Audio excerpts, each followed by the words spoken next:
Você já sentiu aquela dor aguda da traição? Aquela que parece um punhal entrando devagar no peito? Meu nome é Teresa, tenho 68 anos e sempre acreditei que meu casamento de 4 décadas era sólido como pedra.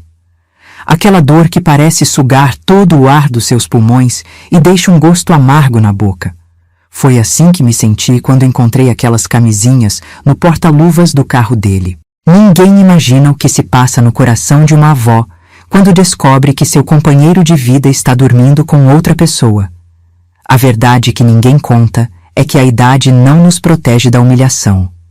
E foi assim que começou a história que mudaria minha vida para sempre. Acordo todo dia às 5:30 da manhã, mesmo sem despertador. É um hábito de toda a vida. Na minha idade, o corpo já tem seu próprio relógio. Preparo o café fresquinho, daquele que sobe o cheiro pela casa toda. Pedro, meu marido, costumava dizer que esse cheiro era o que o mantinha casado comigo por tanto tempo.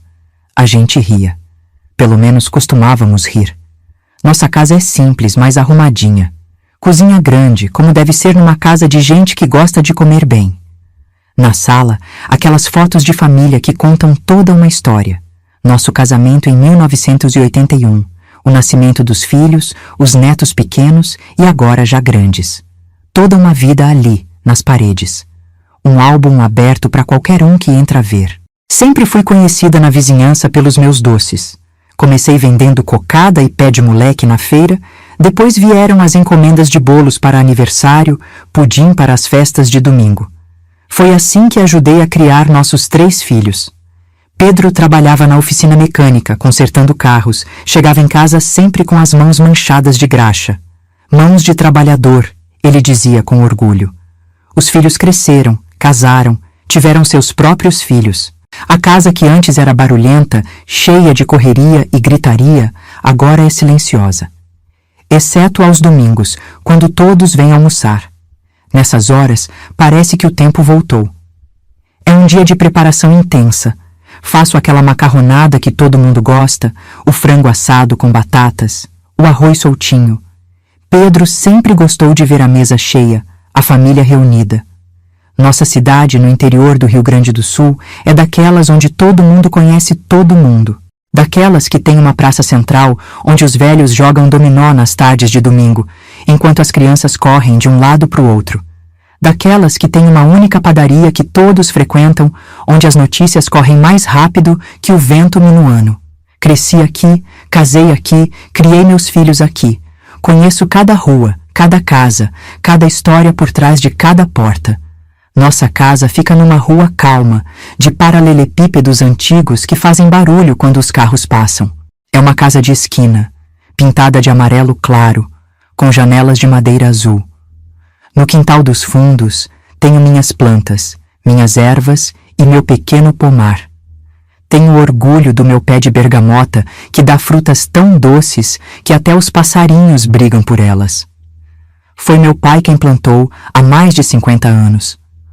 Os anos 80 foram difíceis para todo mundo, mas a gente se virava. Inflação comendo o dinheiro, filas nos mercados, aquela correria toda. Mas também foi quando os filhos nasceram, quando a gente construiu a casa própria com tanto sacrifício. Tijolo por tijolo, final de semana após final de semana. Pedro carregando material, eu fazendo comida para os amigos que vinham ajudar. A solidariedade naquela época era diferente, mais palpável. Os vizinhos eram praticamente da família. Dona Lourdes, minha vizinha de quase 30 anos, sabe mais da minha vida do que muita gente do meu sangue. Foi ela quem me ajudou quando tive depressão depois que a mãe morreu. Era ela quem trazia sopa quando eu ficava doente. E eu fazia o mesmo por ela. Essa coisa de cuidar um do outro parece que está se perdendo hoje em dia. A cidade mudou, claro. Veio o shopping pequeno na entrada, vieram as lojas de departamento, o posto de gasolina grande substituiu o antigo, mas o coração da cidade continua o mesmo. As mesmas famílias tradicionais, os mesmos sobrenomes conhecidos, as mesmas fofocas correndo de boca em boca.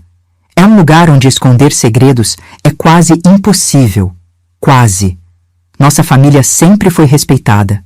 Pedro, com sua oficina, era conhecido como um homem honesto, trabalhador.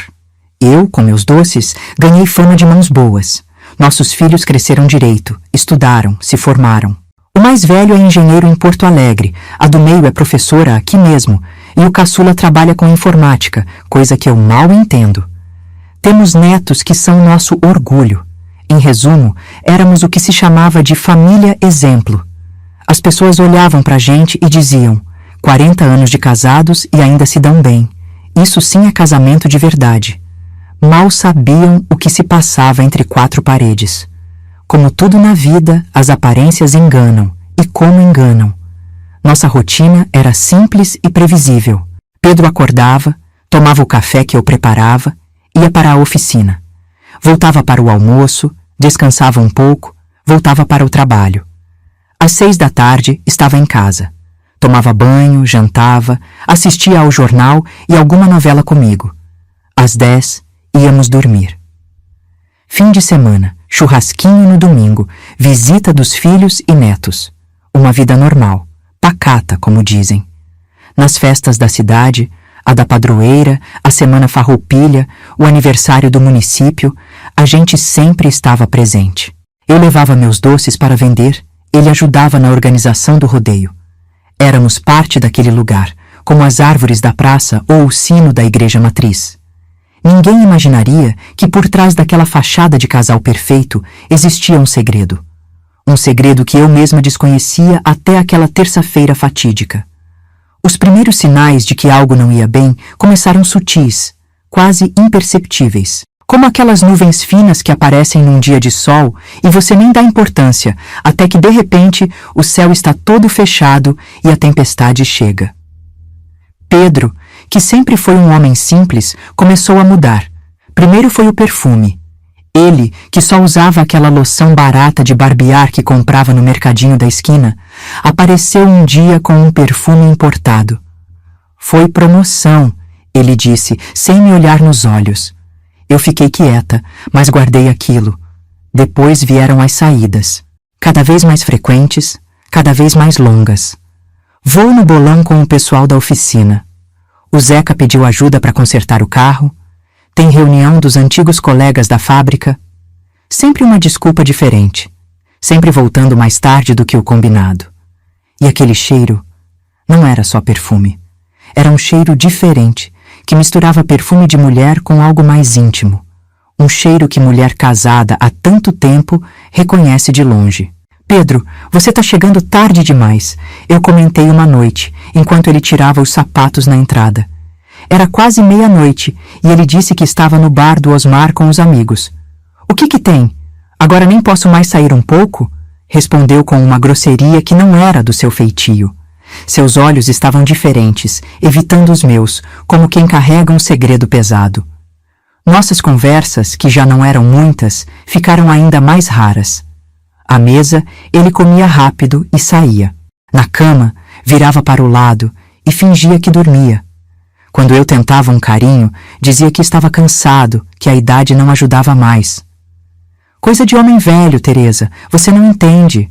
Era o que sempre dizia. E eu, boba, acreditava que era só a idade mesmo. Afinal, já estávamos os dois na casa dos 60. Foi a Marlene, minha amiga da feira, quem primeiro me alertou. Teresa, não é da minha conta, mas o Pedro está sendo visto com frequência naquele motel na saída da cidade. Senti como se tivesse levado um tapa. Que bobagem, Marlene. O Pedro? No motel? Deve ser outro homem com o mesmo carro. Respondi, fingindo uma certeza que não tinha. Mas a semente da dúvida estava plantada. Comecei a prestar mais atenção. Percebi que ele andava cuidando mais do corpo. Ele, que nunca ligou para a aparência, agora estava usando camisas mais novas, passando creme no rosto, até começou a fazer caminhada. É pro colesterol, justificou quando perguntei. Mas eu sabia que tinha alguma coisa errada. Homem não muda de hábito depois de velho sem um bom motivo. As contas também começaram a não fechar. O dinheiro que entrava na aposentadoria dele e na minha somado ao que a oficina ainda rendia, deveria ser suficiente para nossas despesas simples, mas sempre faltava um pouco no fim do mês.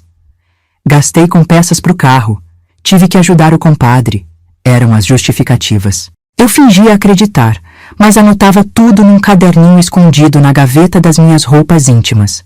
Nossa filha do meio, a Cristina, também notou a mudança.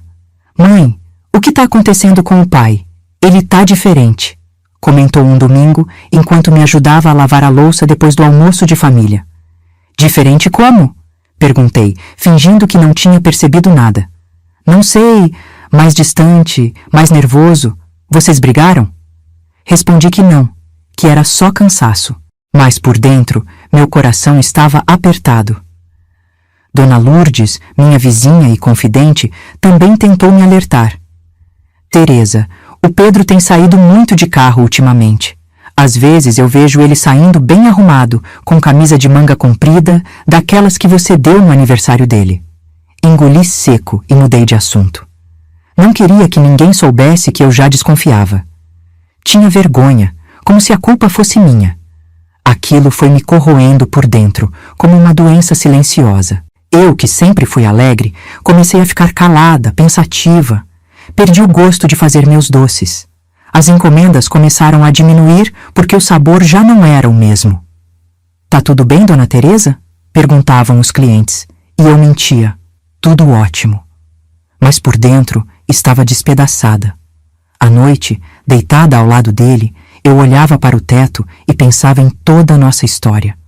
Como nos conhecemos no baile da igreja, como ele me cortejou por meses antes de pedir minha mão em casamento. Como construímos uma vida juntos, superamos dificuldades, criamos nossos filhos.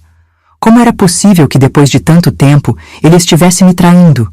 O que eu tinha feito de errado? Será que meu corpo, já marcado pelo tempo, não era mais atraente? Será que eu tinha me acomodado demais? Pensei em confrontá-lo várias vezes, mas o medo me impedia. Medo de ouvir a verdade, medo de que ele confirmasse minhas suspeitas. Ou pior, medo de que ele negasse, me fizesse sentir louca, paranoica. Eu já tinha visto isso acontecer com outras mulheres. O marido trai, e quando descoberto, vira o jogo e faz a esposa se sentir culpada por desconfiar. Não, eu precisava de provas concretas antes de qualquer confronto. Foi então que decidi agir. Se ele podia ter seus segredos, eu também podia ter os meus.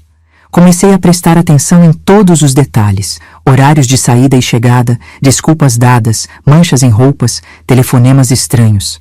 Anotava tudo no meu caderninho secreto. Tinha dias que me sentia ridícula, como uma detetive de novela.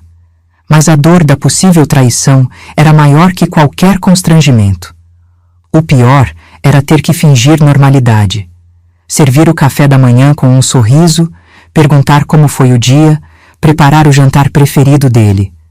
Tudo isso enquanto por dentro eu estava me despedaçando. Tinha noites que eu chorava escondida no banheiro, com a torneira aberta para que ninguém ouvisse. Outras que eu ficava com tanto ódio que precisava apertar os punhos até as unhas marcarem minhas palmas para não gritar. E foi nesse estado de espírito, dividida entre a dor e a raiva, entre o amor de 4 décadas e o ódio recém-descoberto, que eu finalmente encontrei a prova que precisava. Não era mais uma desconfiança, um pressentimento, um comentário de vizinha. Era algo concreto, palpável, inegável. Algo que mudaria para sempre o rumo da nossa história. Foi numa terça-feira comum que tudo mudou. Pedro tinha saído cedo para a oficina e esqueceu a chave do carro em cima da mesa da cozinha. Achei estranho, já que ele nunca ia a pé para o trabalho, mas pensei que talvez o Zeca tivesse passado para buscá-lo. Decidi aproveitar a oportunidade para limpar o carro por dentro. Era algo que eu fazia toda semana, mas nas últimas vezes, Pedro sempre arranjava uma desculpa para não me deixar mexer no veículo. O carro estava estacionado na garagem, um Gol antigo, mas bem cuidado. Abri as portas para arejar enquanto pegava os produtos de limpeza e o aspirador de pó. Comecei pelo básico: tirar os tapetes, passar um pano úmido no painel, limpar os vidros por dentro. Nada de anormal até ali. Quando fui limpar o porta-luvas para tirar o pó acumulado, foi que aconteceu. Abri a tampa e, entre os documentos do carro, manuais e algumas ferramentas pequenas, estava uma caixinha preta, discreta. Meu coração já disparou na hora.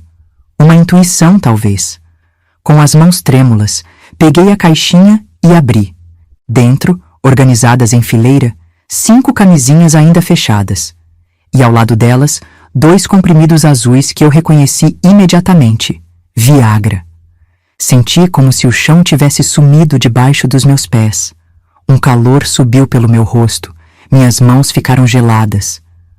Não pode ser, murmurei para mim mesma, sozinha na garagem.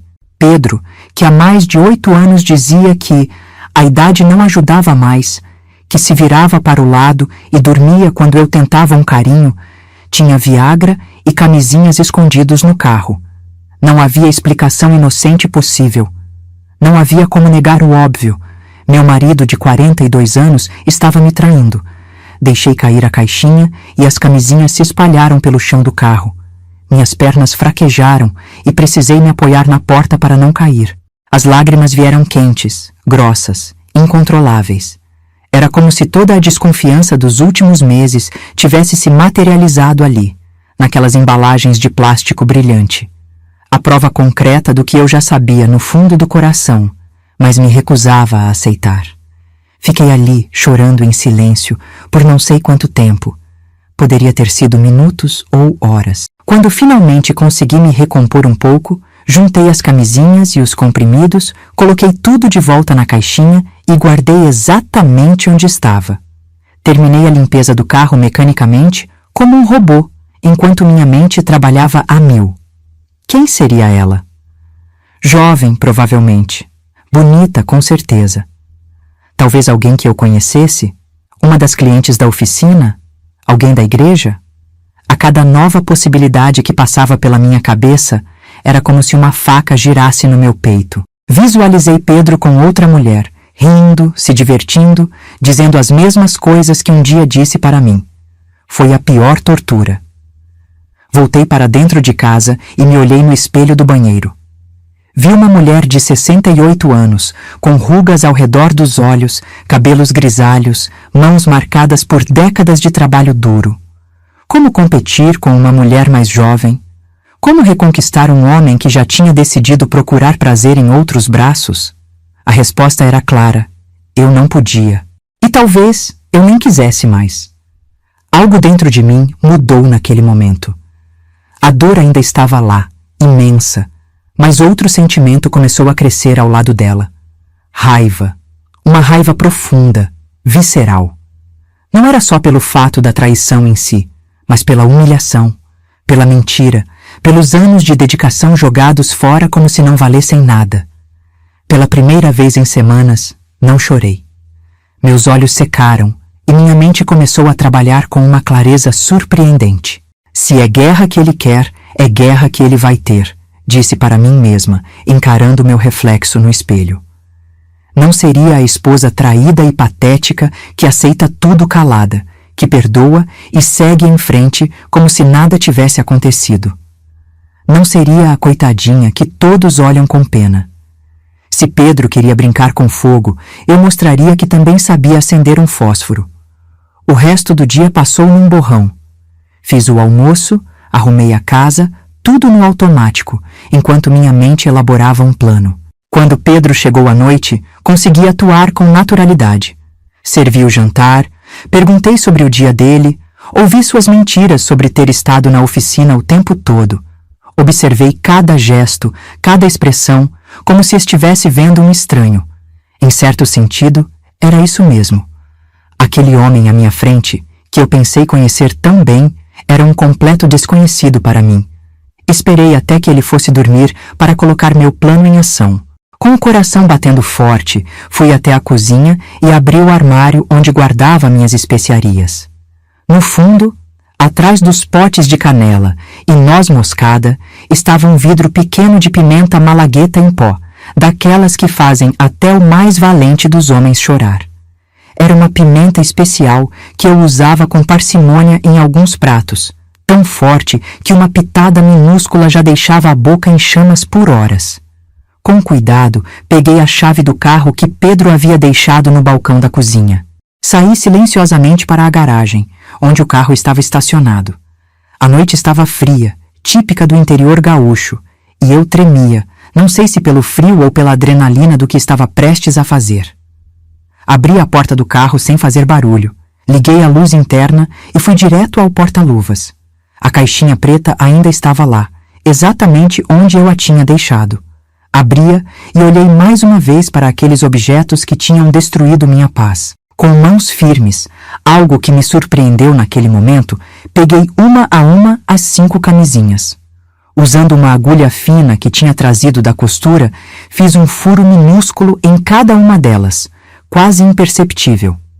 Depois, com um conta-gotas, coloquei uma pequena quantidade da pimenta malagueta dentro de cada camisinha, espalhando bem o pó pela parte interna. Fechei as embalagens com cuidado para que parecessem intactas e as recoloquei na caixinha, exatamente na mesma posição em que estavam antes. Fiz o mesmo com os comprimidos de Viagra. Raspei um pouquinho de cada um e misturei com a pimenta. Era sutil o suficiente para não ser percebido, mas eficaz o bastante para causar um desconforto considerável. Sabe, enquanto conto essa parte da minha história, fico pensando em você que está me ouvindo agora. Talvez você também carregue um peso que ninguém vê, uma dor que guarda só para si. Às vezes a gente se sente tão sozinho nas nossas batalhas, não é mesmo? Eu gostaria muito de saber o que você está sentindo. Se quiser compartilhar, deixe nos comentários. Eu entendo essa dor porque também passei por. Pode ser apenas uma palavra, não precisa contar tudo.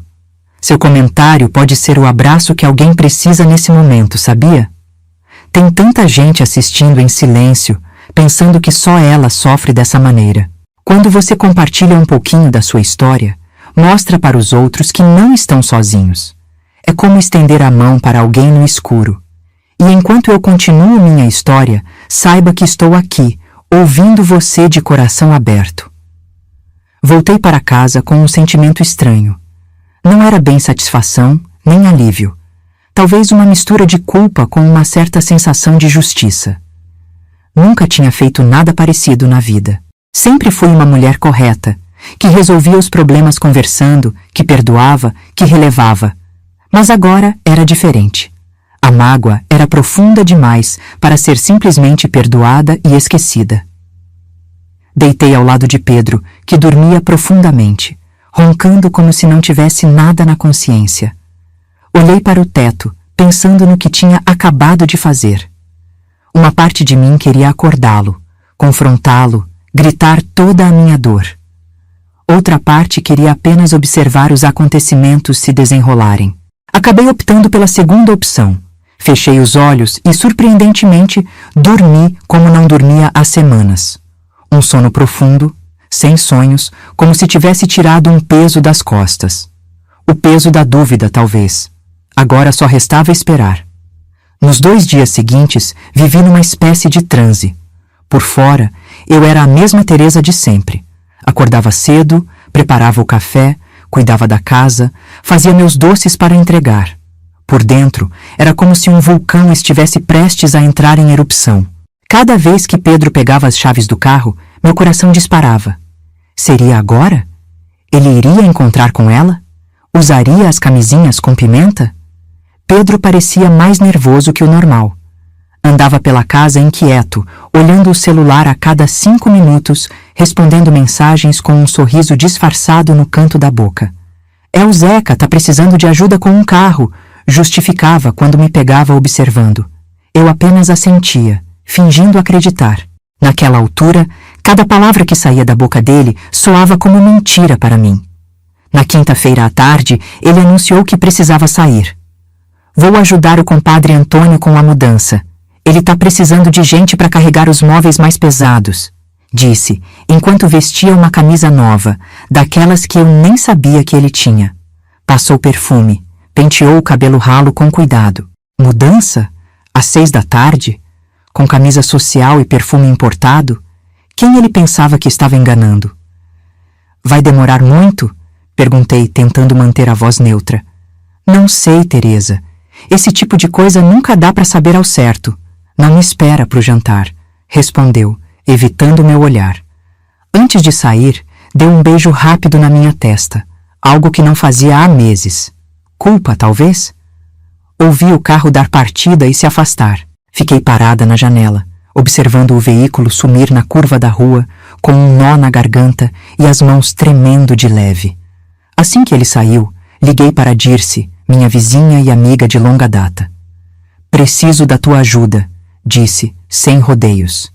Dirce, que conhecia meus problemas pois eu tinha desabafado com ela semanas antes, entendeu imediatamente. Vem pra cá, mulher. A gente resolve isso, respondeu com aquela firmeza que sempre admirei nela. A casa de Dirce ficava estrategicamente posicionada de frente para a estrada que levava ao único motel da cidade, um estabelecimento discreto na saída para a capital, frequentado principalmente por viajantes e, é claro, por casais que buscavam discrição. De sua varanda, tínhamos uma visão perfeita de quem entrava e saía do local. Você acha que ele vai lá? Perguntou Dirce, enquanto colocava 2 xícaras de café na mesa da varanda. Tenho quase certeza, respondi, sentindo um gosto amargo na boca que não era do café forte. Ficamos ali, observando, conversando sobre coisas banais para fazer o tempo passar. Dirce falava sobre as novidades da novela, sobre o neto que tinha começado a faculdade, tentando me distrair. Mas meus olhos não desgrudavam da estrada. 2 horas se passaram assim, naquela espera angustiante. O sol já tinha se posto e as luzes dos postes começavam a se acender quando vimos o carro de Pedro se aproximando. Meu coração quase saiu pela boca. É ele, sussurrei, apertando a mão de Dirce com tanta força que deve ter doído, mas ela não reclamou. O Gol azul entrou lentamente no estacionamento do motel. Pedro saiu do carro e olhou ao redor, como quem verifica se não está sendo observado. Entrou na recepção e, minutos depois, voltou para o carro. Dirigiu até uma das garagens fechadas, daquelas que garantem privacidade total, e desapareceu lá dentro. Falta saber quem é a desgraçada, comentou Dirce com aquela sinceridade crua que só amigos verdadeiros têm. Eu queria ver a cara dele agora, respondi, com uma calma que me surpreendeu. Não estava chorando, não estava gritando, não estava tendo um ataque de nervos como imaginei que teria. Estava estranhamente serena, como quem finalmente confirma algo que já sabia no fundo da alma.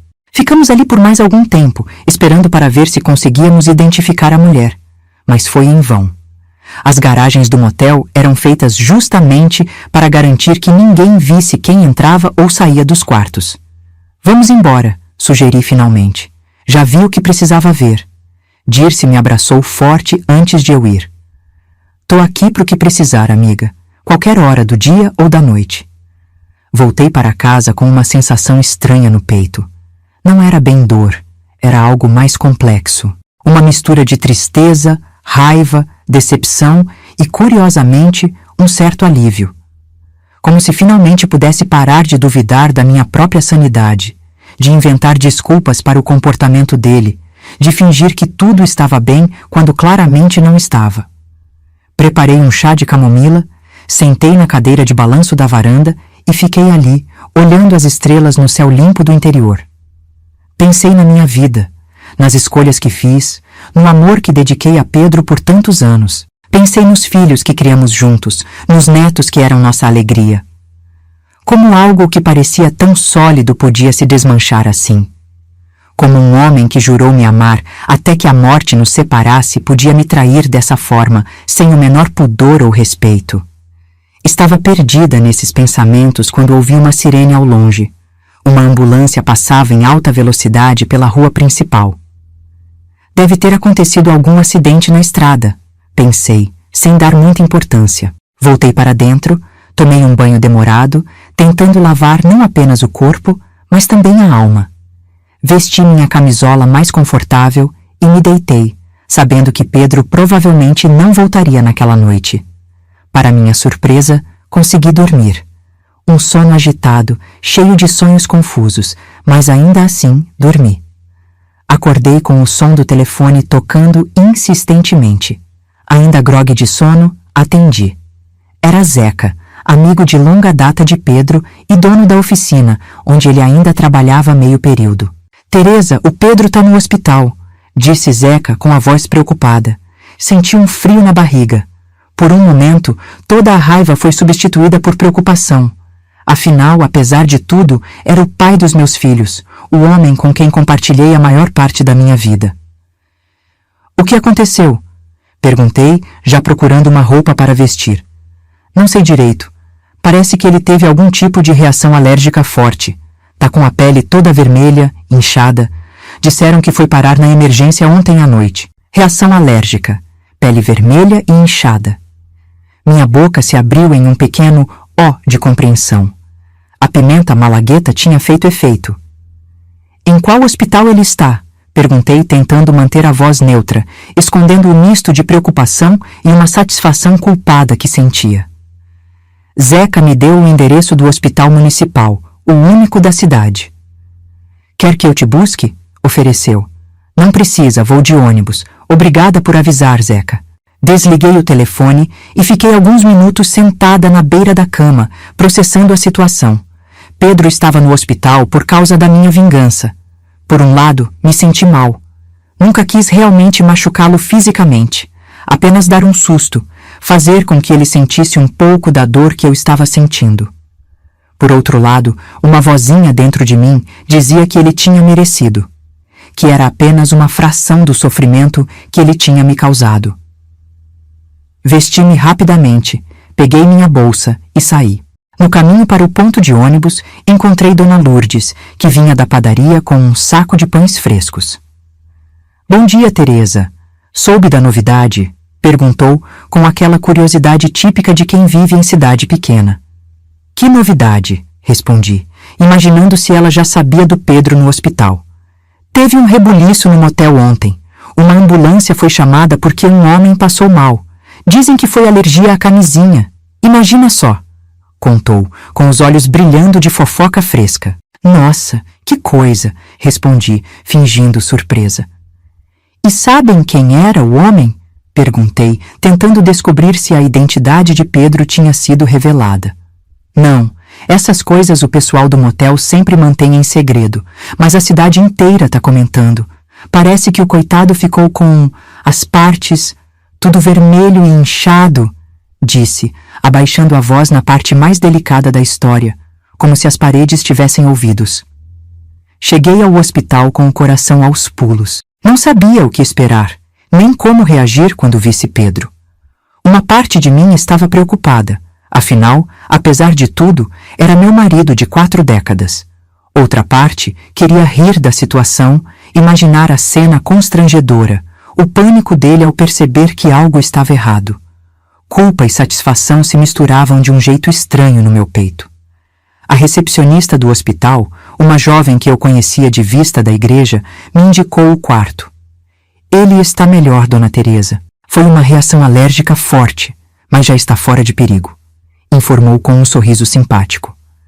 Agradeci e segui pelo corredor branco e asséptico, o cheiro de álcool e remédios invadindo minhas narinas.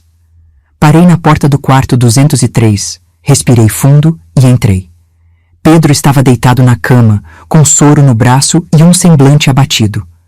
Quando me viu, seus olhos se arregalaram por um segundo, depois baixaram, cheios de vergonha. Percebi que suas mãos, apoiadas sobre o lençol, tinham manchas vermelhas, como queimaduras leves. — Como você está? Perguntei, puxando uma cadeira para sentar ao lado da cama. Minha voz saiu mais fria do que pretendia, mas não consegui evitar. Ele engoliu em seco antes de responder. Melhor agora. Foi uma reação alérgica, disse, sem me olhar nos olhos. Alergia a quê? Perguntei, sabendo muito bem a resposta, mas querendo ouvir da boca dele. Pedro ficou vermelho. Não sei se de vergonha ou se ainda era efeito da pimenta. Os médicos acham que foi a camisinha, talvez o material, o látex. Gaguejou, claramente desconfortável. Camisinha? Repeti, arqueando as sobrancelhas. E desde quando você usa camisinha, Pedro? Pensei que a gente não... Você sabe, há anos. O silêncio que se seguiu foi tão denso que quase dava para cortar com uma faca. Pedro abriu e fechou a boca várias vezes, como um peixe fora d'água, buscando uma explicação plausível. Foi uma alergia a marisco, mudou completamente a história, agarrando-se a uma desculpa qualquer. Comi camarão ontem no jantar na casa do Antônio. Deve ter sido isso. Assenti lentamente, fingindo aceitar a explicação. Camarão. Claro, no interior do Rio Grande do Sul. Na casa do Antônio, que é alérgico a frutos do mar desde que nasceu, comentei, deixando o sarcasmo escorrer por cada palavra. Os olhos de Pedro se arregalaram mais uma vez, percebendo a burrada que tinha acabado de falar. Eu quis dizer... Na verdade... Poupe-nos, Pedro, interrompi, levantando a mão. Nós dois sabemos exatamente o que aconteceu. Você não estava na casa do Antônio. Estava num motel na saída da cidade com outra mulher usando as camisinhas que escondeu no porta-luvas do carro. As mesmas que eu encontrei há 3 dias. A cor sumiu do rosto dele. Ficou pálido como um fantasma, a boca entreaberta de choque. Você... Não conseguiu terminar a frase. Sim, eu encontrei. Encontrei tudo. As camisinhas, os comprimidos de Viagra. Eu, que há 8 anos ouço que a idade não ajuda mais, que é coisa de homem velho.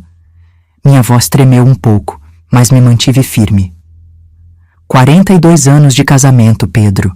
42 anos jogados no lixo por causa de uma aventura barata. Ele baixou os olhos, derrotado. Não tinha como negar. Não tinha desculpa que pudesse inventar. As evidências eram claras demais, concretas demais.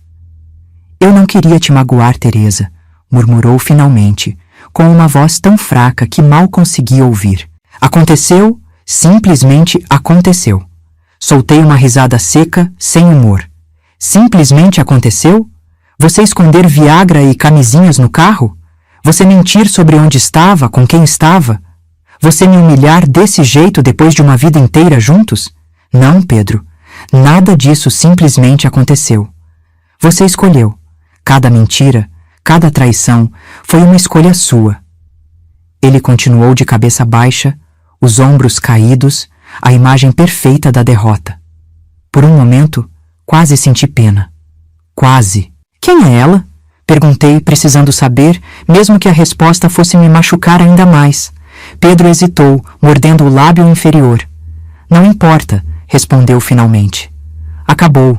Depois desse incidente, com certeza acabou.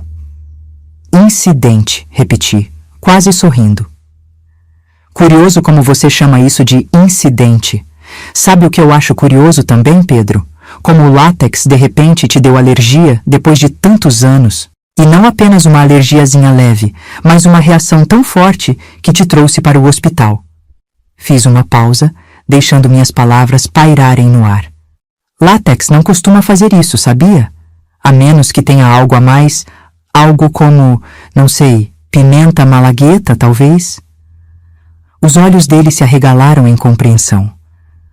Você não faria, gaguejou, chocado.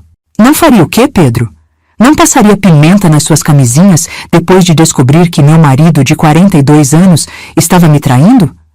Acho que você não me conhece tão bem quanto pensava. Pela primeira vez em muito tempo, vi medo genuíno nos olhos dele.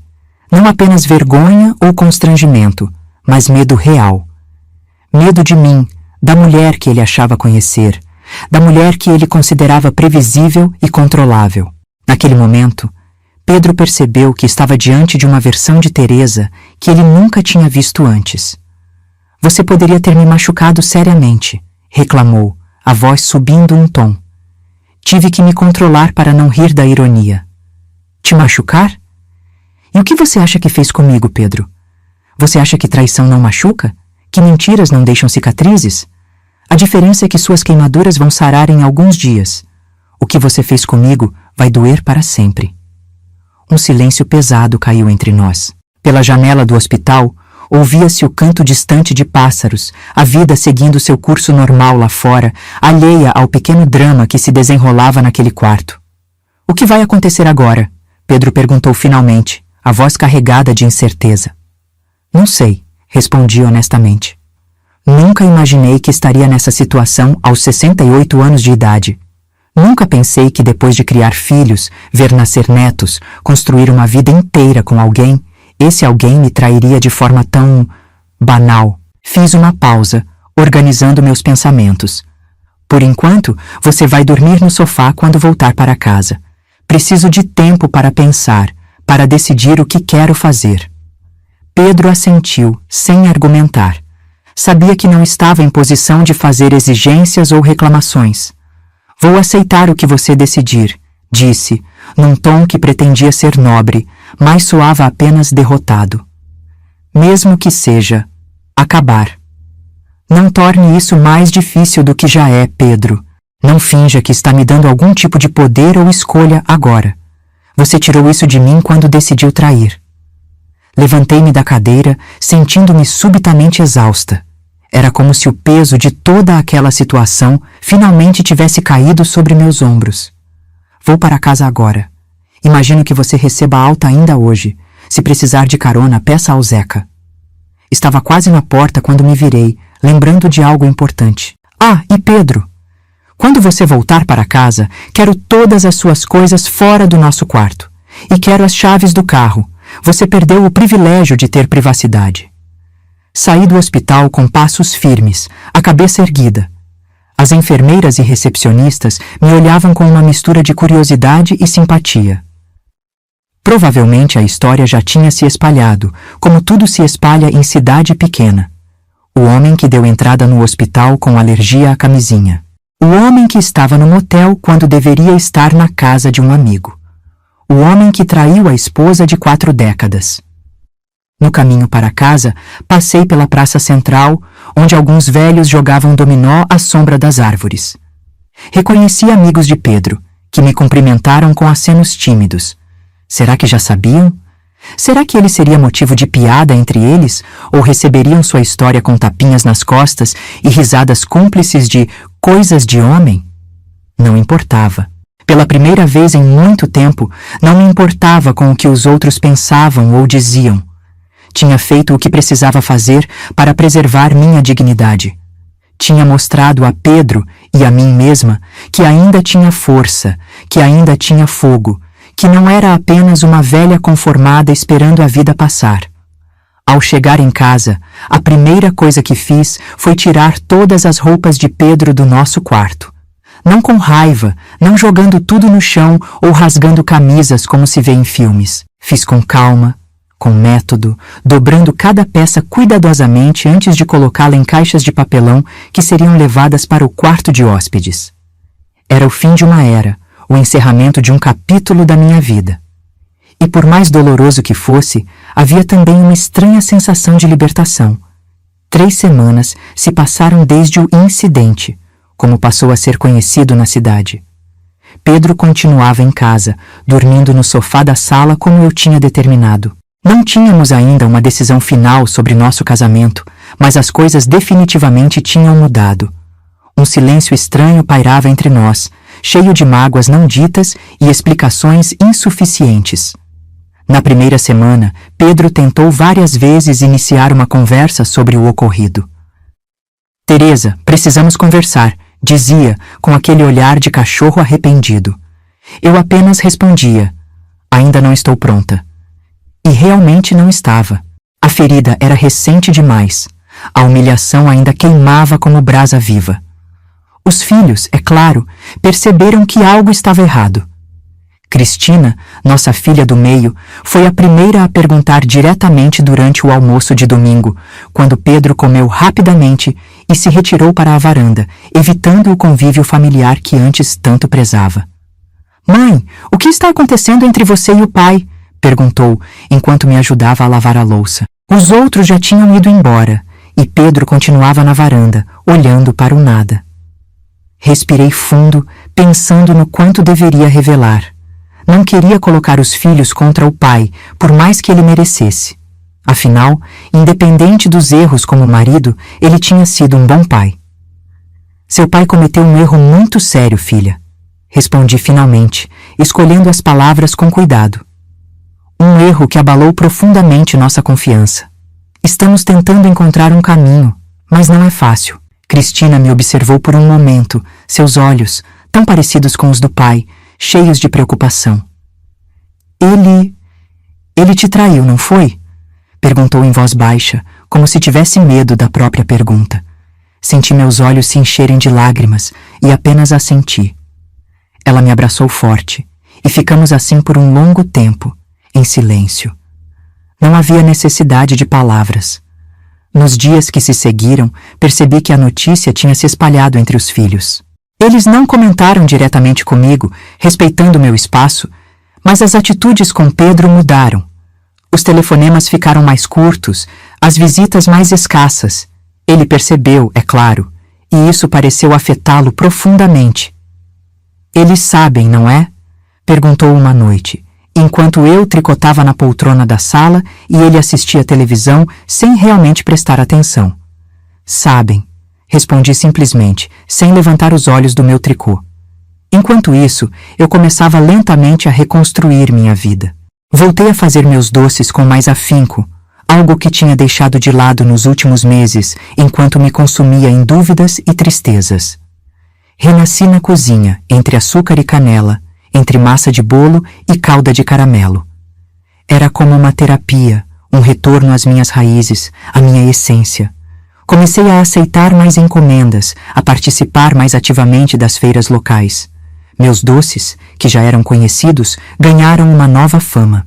Estão mais saborosos que nunca, Dona Teresa, comentou uma cliente fiel ao provar meu bolo de fubá com goiabada.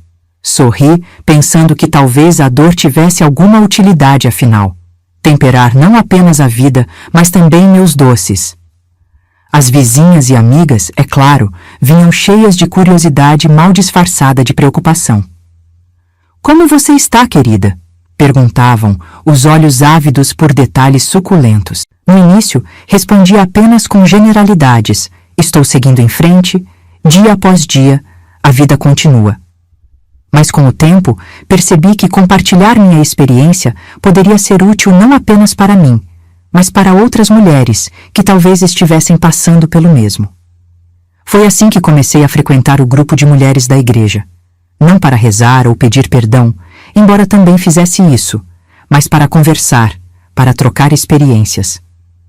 Descobri que não estava sozinha, que outras mulheres, algumas mais jovens, outras da minha idade, também carregavam histórias de traição, de desrespeito, de mágoas profundas guardadas por anos a fio em nome de manter a família, de o que os outros vão dizer.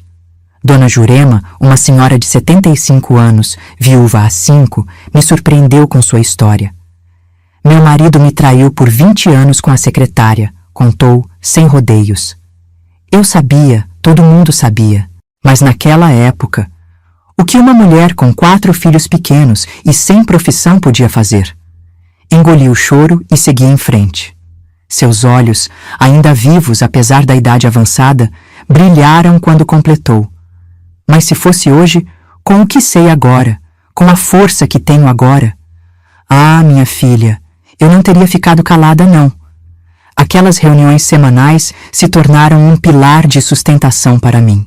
Ali, entre mulheres que entendiam exatamente o que eu estava passando, que não julgavam minhas escolhas, nem mesmo a da pimenta nas camisinhas, que acabei revelando num momento de desabafo e que foi recebida com risadas cúmplices, comecei a me reconstruir, a entender que meu valor não estava atrelado a um casamento, a um status de esposa fiel, a um papel social predeterminado.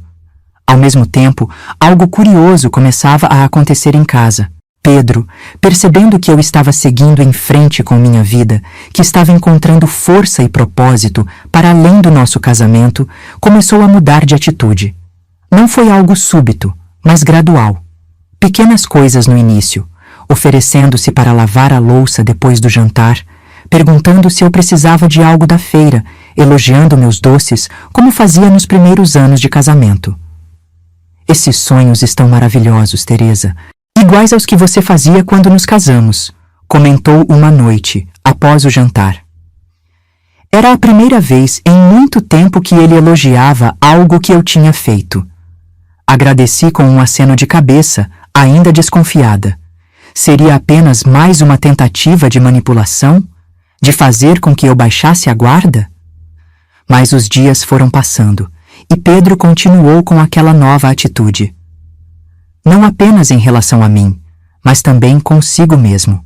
Começou a cuidar mais da saúde, a fazer caminhadas todas as manhãs, a ler livros que eu ouvia trazer da biblioteca municipal. Um dia, chegou em casa com um buquê de margaridas do campo, minhas flores favoritas, algo que eu achava que ele tinha esquecido há décadas. São para você, disse, estendendo o buquê com uma timidez que não combinava com o homem confiante que eu conhecia. Obrigada, respondi, aceitando as flores, mas mantendo a distância emocional. Não seria conquistada tão facilmente, não depois de tudo que tinha acontecido.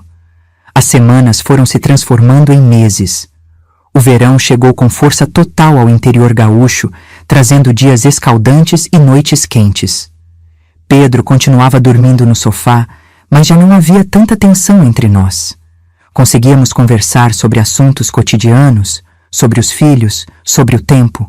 Nada profundo, nada pessoal, mas era um começo. Foi nessa época que recebi um convite inesperado de Marta, uma prima que morava em Porto Alegre. Venha passar uma semana aqui comigo, disse ela ao telefone. Vai te fazer bem mudar de ares, ver outras paisagens. A ideia de sair um pouco da cidade, de escapar dos olhares curiosos e dos comentários sussurrados, era tentadora. Aceitei sem pensar duas vezes. Quando contei a Pedro sobre a viagem, vi um lampejo de preocupação em seus olhos. Uma semana inteira? Perguntou, tentando soar casual, mas eu conhecia aquele tom. Era medo.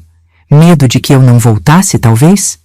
Sim, preciso de um tempo para mim, para pensar, para respirar, respondi, começando a separar algumas roupas para a mala. Ele assentiu sem argumentar. Vai te fazer bem, concordou, com uma resignação que não lhe era característica. Se precisar de dinheiro para a viagem? Não preciso, interrompi, talvez com mais firmeza do que pretendia. Tenho meu próprio dinheiro agora. As encomendas de doces estão indo muito bem. Era verdade. Nos últimos meses, meu pequeno negócio tinha crescido significativamente. Não era uma fortuna, mas era meu. Dinheiro que eu tinha ganho com meu talento, com meu trabalho. Era uma independência que nunca tinha experimentado antes, e era libertadora. Na manhã da viagem, Pedro insistiu em me levar à rodoviária. Aceitei, mais por praticidade do que por desejo de sua companhia. No caminho, conversamos sobre trivialidades. O tempo, a safra, notícias da cidade. Quando chegamos, ele carregou minha mala até o local onde o ônibus estacionaria e ficou ali, parado, sem saber o que dizer. Boa viagem, Teresa, falou finalmente, a voz rouca de emoção contida. Espero que você encontre o que está buscando. Havia uma sinceridade em suas palavras que me pegou desprevenida. Obrigada, respondi, sentindo uma súbita onda de emoção que não esperava. Antes que pudesse dizer mais alguma coisa, o ônibus chegou e entrei sem olhar para trás. Enquanto o veículo se afastava, olhando pela janela a figura solitária de Pedro ficando cada vez menor, percebi que algo fundamental tinha mudado dentro de mim. Não era apenas raiva ou mágoa o que sentia agora. Era algo mais complexo, mais profundo. Era o início de um verdadeiro processo de cura. A semana em Porto Alegre foi como um mergulho em outro mundo. Minha prima Marta morava num apartamento pequeno, mas confortável, num bairro movimentado, cheio de vida. Aos 62 anos, divorciada há mais de uma década, ela tinha reconstruído sua vida de uma forma que eu achava admirável. Trabalhava como professora de culinária em um centro comunitário. Tinha amigos, frequentava cinema, teatro, exposições. A vida não acaba quando um casamento termina, Teresa, disse ela na primeira noite, enquanto tomávamos chá na varanda do apartamento, observando as luzes da cidade grande. Na verdade, às vezes é quando ela realmente começa. Aquelas palavras ecoaram dentro de mim. Durante tanto tempo, tinha definido minha existência como esposa de Pedro, mãe dos filhos de Pedro, dona da casa de Pedro. Quem era Teresa além desses papéis? O que eu queria para mim, independente do que acontecesse com meu casamento? Nos dias que se seguiram, Marta me levou para conhecer lugares que nunca tinha visto antes. Visitamos museus, Caminhamos no Parque da Redenção, tomamos café em livrarias charmosas, onde pessoas de todas as idades conversavam animadamente sobre livros, política, arte. Um mundo tão diferente da minha rotina no interior que parecia quase irreal. Você deveria pensar em expandir seu negócio de doces, sugeriu Marta, depois de provar meus brigadeiros que eu tinha feito como agradecimento pela hospedagem. Isso não é apenas comidinha de vó, Teresa. É gastronomia de verdade, de alta qualidade. Tem mercado para isso. Ri da ideia inicialmente. Eu, com quase 70 anos, começando um negócio de verdade? Parecia absurdo, mas a semente estava plantada. Durante as noites, deitada na cama de hóspedes, pensava nas possibilidades. E se eu realmente levasse meus doces mais a sério? E se transformasse aquilo que sempre foi um complemento de renda em algo maior? Não precisava ser nada grandioso, apenas algo que fosse genuinamente meu. No penúltimo dia em Porto Alegre, Marta me apresentou a um grupo de mulheres da idade dela, todas com histórias de vida fascinantes. Havia uma ex-bancária que agora fazia trilhas pelo mundo, uma que tinha aberto uma pequena pousada depois de se aposentar como enfermeira, outra que tinha começado a estudar direito aos 60 anos e agora trabalhava com direitos dos idosos. Nunca é tarde demais para recomeçar, disse Lúcia, a estudante de direito, enquanto brindávamos com vinho numa tarde agradável. O segredo é não ter medo do novo, não se deixar paralisar pelo e se. Voltei para casa transformada. Não era apenas a questão do Pedro e da traição. Embora isso ainda estivesse lá, uma ferida em processo de cicatrização. Era algo maior, mais profundo. Uma compreensão de que eu tinha valor por mim mesma, de que tinha potencial e capacidade para criar meu próprio caminho, independente do que acontecesse com meu casamento. Quando desci do ônibus na rodoviária da minha cidade, esperava encontrar Pedro me esperando como tinha se oferecido para fazer. Mas quem estava lá era Cristina, nossa filha, com um sorriso acolhedor. Pai pegou uma gripe forte, explicou, pegando minha mala. Nada grave, mas achei melhor ele não sair de casa com essa chuva. No caminho para casa, Cristina me atualizou sobre as novidades da semana. Pedro tinha realmente ficado doente, com febre alta e tosse forte. Ele está se cuidando muito mal, mãe, comentou, com genuína preocupação. Não come direito, não dorme bem naquele sofá. Eu e os meninos estamos preocupados. Quando chegamos em casa, encontrei Pedro enrolado num cobertor na sala, assistindo televisão com um olhar vago. Parecia mais velho, mais frágil do que há uma semana.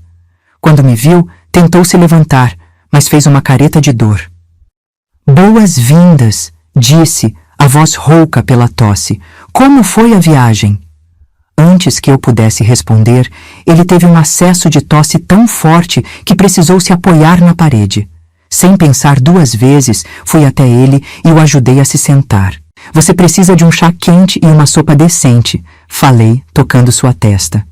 Estava queimando de febre. E provavelmente de um médico também. Já fui ao posto de saúde, respondeu, entre tosses. É viral, dizem que passa em alguns dias, só preciso descansar. Olhei para aquele homem abatido e senti uma onda de emoções contraditórias. Raiva pelo que ele tinha feito, sim, mas também uma compaixão que não conseguia negar. Afinal, era o pai dos meus filhos, o homem com quem tinha compartilhado a maior parte da minha vida. Vou preparar algo para você comer, decidi indo para a cozinha. Cristina me seguiu, um sorriso enigmático nos lábios. O que foi? Perguntei, começando a separar os ingredientes para uma sopa. Nada, respondeu ela. Só estou feliz que você voltou. A casa não é a mesma sem você, mãe. Abraçou-me brevemente e saiu, dizendo que voltaria no dia seguinte para ver como estávamos. Preparei uma sopa de legumes com macarrão, como fazia quando as crianças ficavam doentes. Levei uma tigela fumegante para Pedro, junto com um chá de ervas que sempre usava para gripes. Ele aceitou com gratidão evidente nos olhos. Estava com saudades da sua comida, comentou, depois de tomar algumas colheradas. Na verdade, estava com saudades de você, Teresa. Não respondi imediatamente. Ainda não estava pronta para essa conversa, para decidir o que fazer com nosso casamento, com nossos 42 anos de história. Descanse, falei apenas, recolhendo a tigela vazia. Conversamos quando você estiver melhor. Nos dias que se seguiram, cuidei de Pedro como cuidaria de qualquer pessoa doente. Não por obrigação ou por ainda me considerar sua esposa no sentido pleno da palavra, mas por compaixão básica, por decência humana. À medida que ele melhorava fisicamente, nossas conversas se tornavam mais frequentes, mais profundas.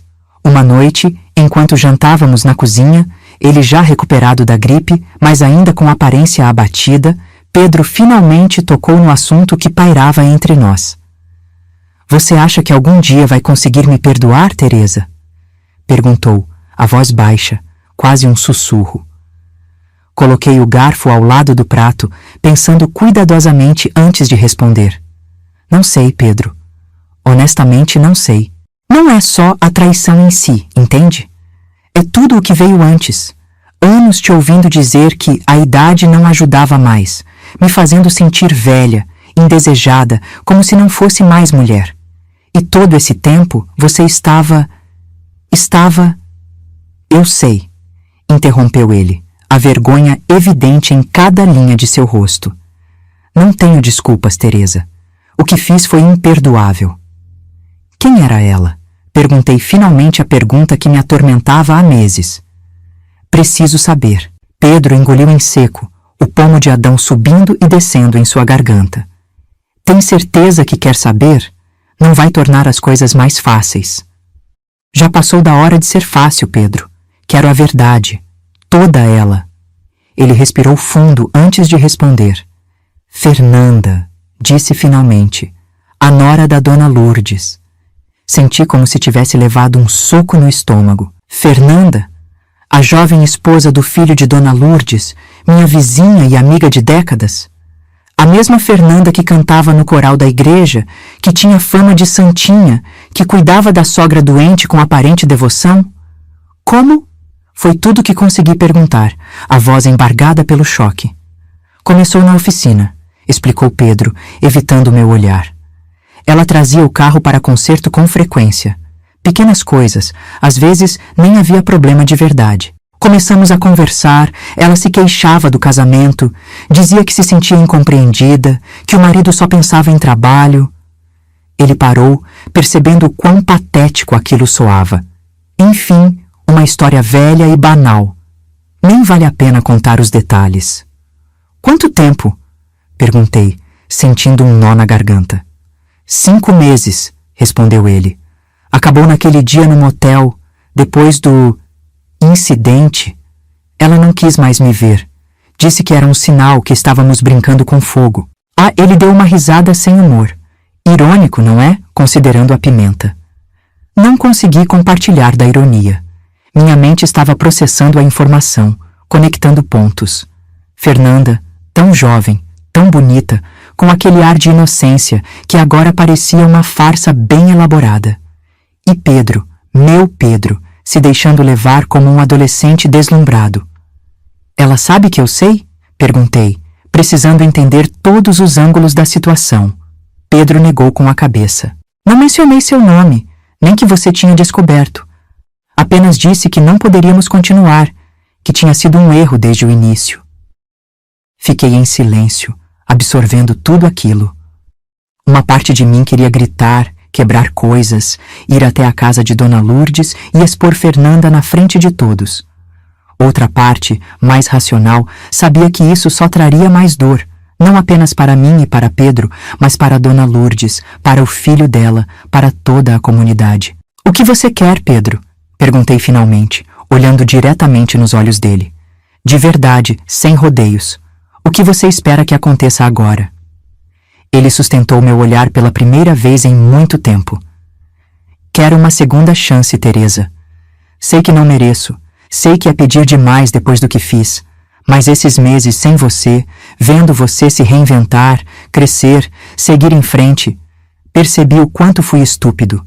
O quanto joguei fora por uma aventura que não significava nada. Suas palavras pareciam sinceras, mas eu já tinha sido enganada antes. Como posso confiar em você novamente? Questionei, a voz mais firme do que esperava. Como posso ter certeza de que não vai acontecer de novo na primeira oportunidade? Não posso te dar essa certeza, Teresa, respondeu Pedro com uma honestidade que me surpreendeu. Só posso te prometer que vou tentar todos os dias ser melhor, reconquistar sua confiança, provar que aprendi com meu erro. Ele fez uma pausa, como se escolhesse cuidadosamente as próximas palavras. Mas entendo se for tarde demais. Entendo se você decidir que não vale a pena. Aquela conversa ficou ecoando na minha cabeça por dias. Eu realmente queria salvar um casamento de mais de 4 décadas? Ou seria melhor começar uma nova fase da vida, sozinha, independente?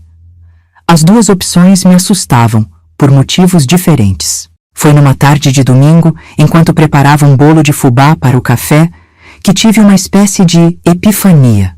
Não precisava decidir tudo naquele momento. Não havia prazo, não havia regras. Podia dar um passo de cada vez, ver como me sentia, ajustar o caminho conforme necessário. A vida não era preto no branco, especialmente depois de tantos anos compartilhados. Podemos tentar, disse a Pedro naquela noite, enquanto ele lavava a louça do jantar, uma tarefa que tinha assumido voluntariamente nas últimas semanas. Não estou prometendo nada, não estou dizendo que voltaremos a ser o que éramos antes, mas podemos tentar encontrar um novo caminho. O alívio no rosto dele foi visível. É tudo o que peço, Teresa. Uma chance. Com condições, acrescentei firme. Primeiro, terapia. Para você e para nós dois, como casal. Não vamos resolver 40 anos de problemas acumulados sozinhos. Ele assentiu imediatamente. Concordo, já devia ter sugerido isso antes. Segundo, quero seguir com meus planos para o negócio de doces. Não é mais um passatempo, Pedro. É algo meu, algo que me faz bem, que me dá propósito. Claro, concordou ele. Na verdade, eu estava pensando... Tem aquele espaço nos fundos da oficina que não usamos para nada. Poderíamos adaptar, fazer uma cozinha profissional para você. Se você quiser, é claro. A oferta me pegou de surpresa. Era exatamente o que eu precisava, mas não tinha ideia de como conseguir. Um espaço próprio, adequado, onde pudesse expandir minha produção além da cozinha de casa. Isso seria bom. Respondi, tentando não demonstrar o quanto a ideia me animava. E terceiro, continuei, determinada a deixar tudo claro desde o início. Nada de voltar para o nosso quarto. Ainda não. Não sei quando estarei pronta para isso, se é que algum dia estarei. Pedro assentiu sem argumentar. Entendo e respeito. Vamos no seu ritmo, Teresa, sem pressão. Assim começou nossa jornada de reconstrução. Não foi fácil, nem rápido. A primeira sessão de terapia de casal foi extremamente desconfortável. Sentar na frente de uma estranha, doutora Luciana, uma psicóloga de meia-idade da cidade vizinha, e expor nossas feridas mais profundas, exigiu uma coragem que não sabia que tinha. O que você sentiu quando descobriu a traição, dona Teresa? Perguntou a terapeuta com voz suave, mas firme. Respirei fundo antes de responder. Como se o chão tivesse desaparecido sob meus pés, como se 40 anos de vida juntos não valessem nada. E, principalmente, como se eu não valesse nada. Pedro encolheu-se visivelmente ao meu lado. Nunca foi sobre você não valer nada, murmurou, a voz embargada.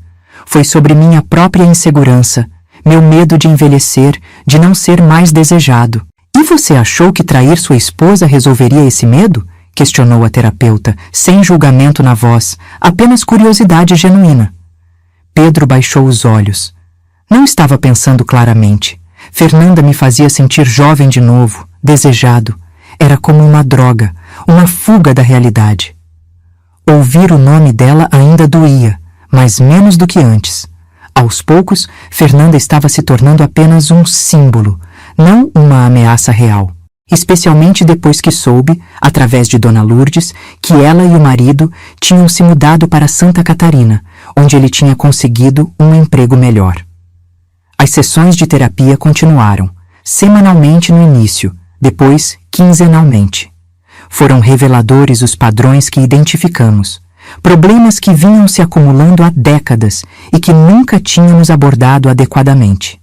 A falta de comunicação, as expectativas não verbalizadas, os ressentimentos guardados. A traição não tinha surgido do nada. Era sintoma de um casamento que já estava doente há muito tempo. Enquanto isso, meu negócio de doces crescia de forma surpreendente. O espaço nos fundos da oficina de Pedro foi transformado em uma pequena cozinha industrial, com equipamentos adequados e todas as licenças necessárias.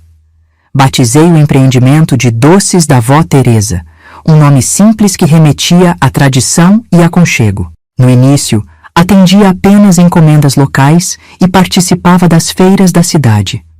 Mas logo, com a ajuda de Cristina, que tinha conhecimentos de internet que eu jamais imaginaria dominar, criei uma página nas redes sociais. Para minha surpresa, os pedidos começaram a vir de cidades vizinhas, depois de toda a região. "Mãe, você precisa contratar ajuda", sugeriu Cristina, após eu passar 3 noites seguidas praticamente sem dormir para dar conta das encomendas de Páscoa. "Não dá para fazer tudo sozinha." Ela tinha razão, é claro. Contratei 2 mulheres do bairro, ambas com mais de 50 anos e dificuldade de encontrar emprego devido à idade. Ensinei-lhes minhas receitas, meus segredos, meu jeito de fazer as coisas. Foi gratificante ver como elas aprendiam rápido, como traziam suas próprias experiências e ideias para o negócio.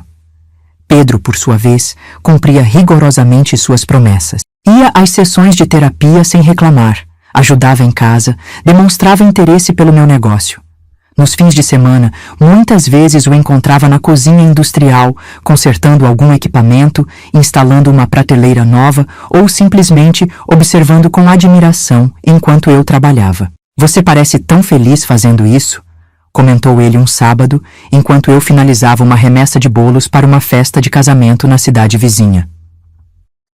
Seus olhos brilham de um jeito diferente. Era verdade. Tinha descoberto uma paixão que não sabia que existia dentro de mim. Não era apenas fazer doces. Era criar, experimentar, ver a satisfação nos rostos de quem provava minhas criações. Era a independência financeira, a sensação de competência, o respeito que tinha conquistado na comunidade, não como esposa do Pedro, mas como Dona Teresa dos Doces. 6 meses depois da nossa decisão de tentar novamente, Doces da Vó Teresa já era um pequeno sucesso regional.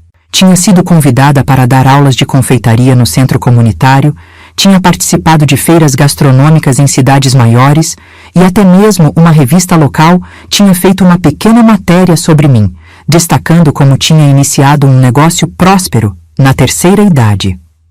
Nossa relação também havia evoluído. Não éramos mais o casal de antes. Aquele casal já não existia. Tinha ficado no passado junto com muitas ilusões e mentiras.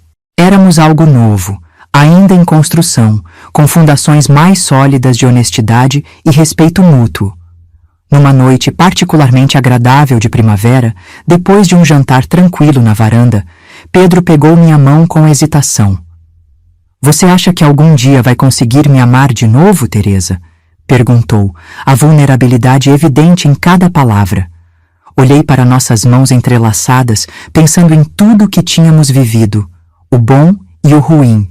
"Acho que nunca deixei de te amar, Pedro", respondi honestamente.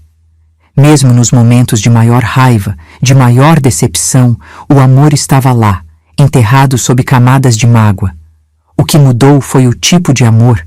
Não é mais aquela paixão cega da juventude, nem aquela dependência confortável da meia-idade. É algo mais maduro, mais consciente. Um amor que escolhe ficar, mesmo conhecendo todas as falhas. Ele apertou minha mão, os olhos brilhantes de emoção contida. "É mais do que mereço", disse, a voz rouca. "Mais do que jamais esperei." "Não é questão de merecer", respondi, surpreendendo a mim mesma com a sabedoria que não sabia que possuía. "É questão de escolha. Eu escolho acreditar que as pessoas podem mudar, que relacionamentos podem se transformar.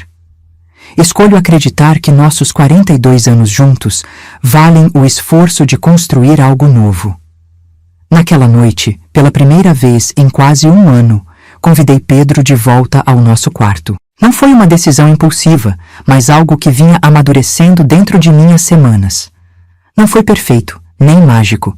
Éramos dois idosos redescobrindo um ao outro, com corpos marcados pelo tempo e mentes ainda cicatrizando de feridas profundas.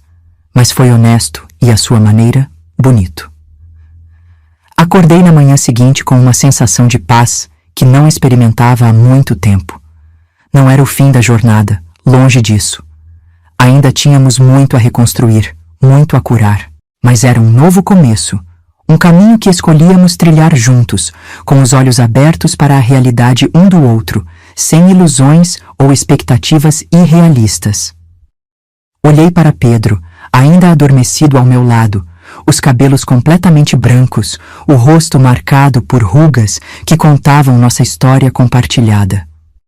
Não era mais o jovem mecânico por quem me apaixonei num baile da igreja há mais de 4 décadas. Era um homem falho, que tinha cometido erros graves, mas que estava genuinamente tentando ser melhor.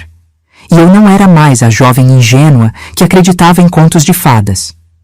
Era uma mulher que tinha encontrado sua força na adversidade, que tinha construído algo próprio a partir das cinzas da decepção. Talvez fosse isso que significava envelhecer junto, pensei, enquanto me levantava silenciosamente para não acordá-lo.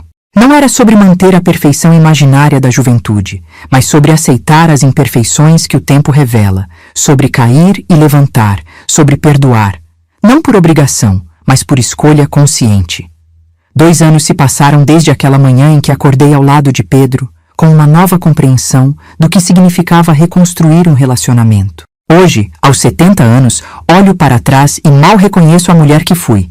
A esposa conformada que aceitava tudo em silêncio, que media seu valor pelo que os outros pensavam, que tinha medo de seguir seu próprio caminho.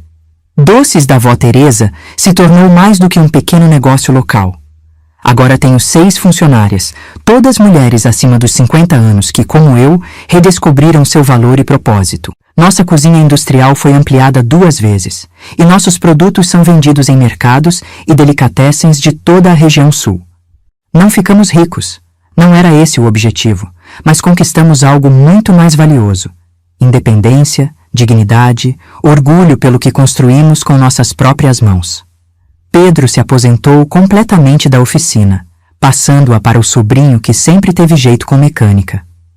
Agora ele me ajuda com o negócio, principalmente na parte de logística e entregas. Vê-lo dirigindo a van com o logo colorido dos doces da Vó Teresa ainda me faz sorrir. É um símbolo de como os papéis podem mudar, de como nunca é tarde para reinventar uma relação. Nossa dinâmica como casal também evoluiu. Não somos perfeitos, longe disso. Ainda temos dias difíceis, ainda carregamos cicatrizes do passado que às vezes doem quando o tempo muda, como joelhos antigos. Mas aprendemos a conversar. De verdade, não apenas sobre o clima ou a novela, mas sobre nossos medos, nossos desejos, nossas inseguranças. A terapia, que começou como uma condição para tentarmos novamente, tornou-se uma ferramenta valiosa que continuamos a usar ocasionalmente sempre que sentimos que estamos perdendo o rumo. Como diz a doutora Luciana, relacionamento é como jardim, precisa de manutenção constante, não apenas quando as ervas daninhas já tomaram conta. Quanto a Fernanda, nunca mais a vi. Soube que se divorciou pouco tempo depois de se mudar para Santa Catarina. Dona Lourdes, que continua sendo minha vizinha e amiga, raramente fala dela, e quando o faz, é com uma tristeza resignada nos olhos. A gente nunca conhece realmente as pessoas, não é, Teresa? Comentou uma vez, enquanto tomávamos café em sua varanda. Apenas assenti, pensando em como aquela frase se aplicava a tantos aspectos da vida. Por incrível que pareça, não guardo mais raiva de Fernanda, nem mesmo de Pedro, para ser honesta. A raiva é um fardo pesado demais para carregar na minha idade. Aprendi que perdoar não significa esquecer ou fingir que nada aconteceu. Significa libertar-se, escolher não deixar que a dor do passado defina seu presente e seu futuro.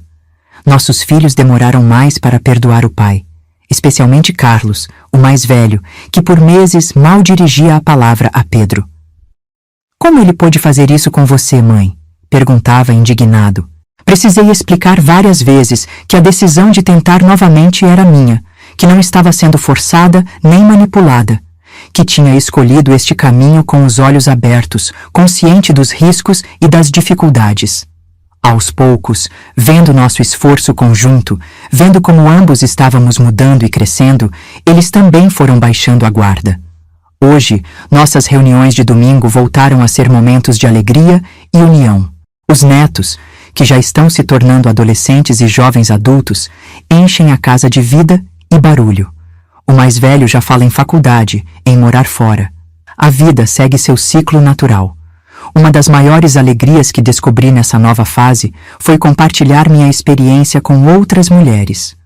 O grupo da igreja evoluiu para um círculo de apoio mais amplo, onde mulheres de todas as idades se reúnem para conversar, trocar experiências, dar e receber suporte. Muitas delas passaram por situações semelhantes à minha. Traições, decepções, a sensação de que a vida acabou junto com um relacionamento. Se eu conseguir recomeçar aos 68 anos, você também pode. Digo a elas, sem jamais forçar um caminho específico. Algumas escolhem permanecer e reconstruir, como eu fiz. Outras optam por seguir sozinhas.